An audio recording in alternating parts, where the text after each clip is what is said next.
নমস্কাৰ এই মুহূৰ্তত জনাইছো অসমৰ প্ৰত্যেকগৰাকী জনসাধাৰণৰ বাবে কেইবাটাও গুৰুত্বপূৰ্ণ খবৰ। আজি হৈছে ৩১ জুলাই। আজি আমাৰ প্ৰথমটো গুৰুত্বপূৰ্ণ খবৰ। অসমত মিয়ালেণ্ড দাবী কৰি কি বুজাব বিচাৰিছে? মিয়ালেণ্ড বাংলাদেশত হ'ব, অসমত নহ'ব। এই মুহূৰ্তত জনাইছো ৰাজ্যবাসীৰ বাবে এক ডাঙৰ খবৰ। মিয়ালেণ্ড বাংলাদেশত হ'ব, মিয়ালেণ্ড অসমত নহ'ব। মিয়ালেণ্ড বাংলাদেশৰ দাবী কৰিব লাগিব। আৰু অসমত মিয়ালেণ্ড দাবী কৰি কি বুজাব বিচাৰিছে? অসমত যিয়ে মিয়ালেণ্ড দাবী কৰিছে সেইসকলৰ এয়া বহুদিনীয়া কুটিল ষড়যন্ত্ৰ। অসমত মিয়ালেণ্ড দাবী উঠোৱা মিয়াক শীঘ্ৰে গ্ৰেপ্তাৰ কৰি ব্যৱস্থা গ্ৰহণ কৰিব লাগে। এই দাবী উজনি অসম থলুৱা মুছলিম পৰিষদৰ এই প্ৰক্ৰিয়া।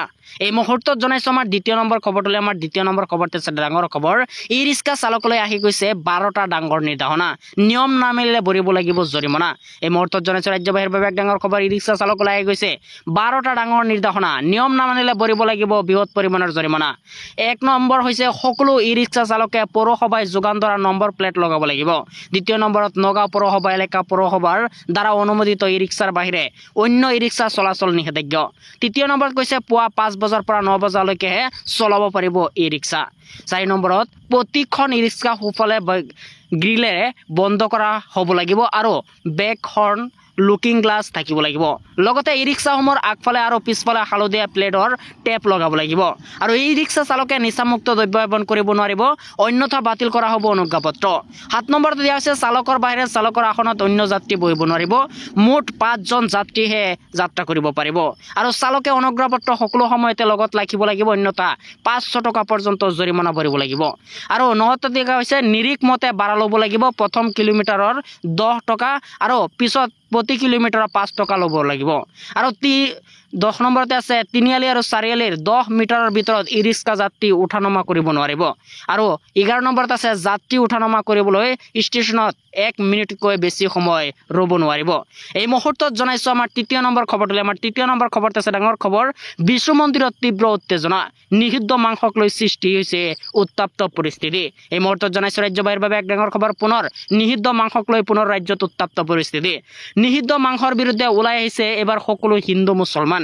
এইবাৰ বিষ্ণু মন্দিৰত দুৰ্বৃত্তই পেলাই থৈ গৈছে নিষিদ্ধ মাংস। ঘটনাক কেন্দ্ৰ কৰি ডবকাৰ মেকিৰ পথাৰত উত্তপ্ত পৰিস্থিতি। ন্যায় বিচাৰি ৰাইজে সাব্যস্ত কৰিছে এইবাৰ তীব্ৰ প্ৰতিবাদ। ৰাইজমেলত একত্ৰিত হৈছে হিন্দু মুছলমানে ল'লে ডাঙৰ সিদ্ধান্ত। নিষিদ্ধ মাংস সম্পূৰ্ণৰূপে বৰ্জন কৰাৰ সিদ্ধান্ত এবাৰ মুছলমানৰ ৰাইজ। এই মুহূৰ্তত জনাইছো আমাৰ 5 নম্বৰ খবৰটোলৈ। আমাৰ 5 নম্বৰ খবৰটো আছে ডাঙৰ খবৰ। মহাসমুদ্ৰত পৰিণত হৈছে ছামিউলৰ জানাজাস্থলী। অস্ত্ৰসিক্ত নয়নে বিদায় দিছে হাজাৰ হাজাৰ লোকে। এই মুহূৰ্তত জনাইছো ৰাজ্যবাসীৰ বাবে এক ডাঙৰ খবৰ। মহাসমুদ্ৰত পৰিণত হৈছে ছামিউলৰ জানাজাস্থলী। অস্ত্ৰসিক্ত নয়নেৰে বিদায় দিছে হাজাৰ হাজাৰ লোকে। ছামিউল হকৰ জানাজাত আজি সকলোৱে কান্দিছে। ছামিউলক শেষবাৰৰ বাবে চাবলৈ ভিৰ কৰিছে হাজাৰ হাজাৰ লোকে। এই মুহূৰ্তত জনাইছো আমাৰ 6 নম্বৰ খবৰটোলৈ। আমাৰ 6 নম্বৰ খবৰটো আছে ডাঙৰ খবৰ। ভূমিকম্পৰ পিছত চুনামি আৰম্ভ। চুনামিয়ে খুন্দা মাৰিছে জাপান, ৰাছিয়া আৰু আমেৰিকাৰ উপকূলত। ভূমিকম্পৰ পিছত এইবাৰ চুনামি আৰম্ভ। চুনামিয়ে খুন্দা মাৰিছে জাপান, ৰাছিয়া আৰু আমেৰিকাৰ উপকূলত। জাপানৰ ইচিনোমিকাত 9 লাখ লোকক স্থানান্তৰিত হোৱাৰ নিৰ্দেশ। ফুকুশিমা আৰু পাৰমাণৱিক কেন্দ্ৰৰ পৰা নিৰাপদে ওলাই অনা হৈছে সকলো কৰ্মচাৰীক। ফিলিপাইনছ আৰু ইণ্ডোনেছিয়াত চুনামিৰ সতৰ্কবাণী। ভূমিকম্পৰ ফলত কুৰিল দ্বীপত 13 ফুট উষ্ণতালৈ উঠিছিল চুনামি ঢৌ। আৰু প্ৰায় 8.8 প্ৰাবল্যৰ ভূমিকম্পই জোকাৰিছে সমগ্ৰ ৰাছিয়া। ৰাছিয়াৰ কামচাটকা উপকূলীয় অঞ্চলত অনুভূত হৈছিল এই ভূমিকম্পৰ জোকাৰণি। আৰু ভূমিকম্পৰ পিছত আৰম্ভ হৈছে চুনামি।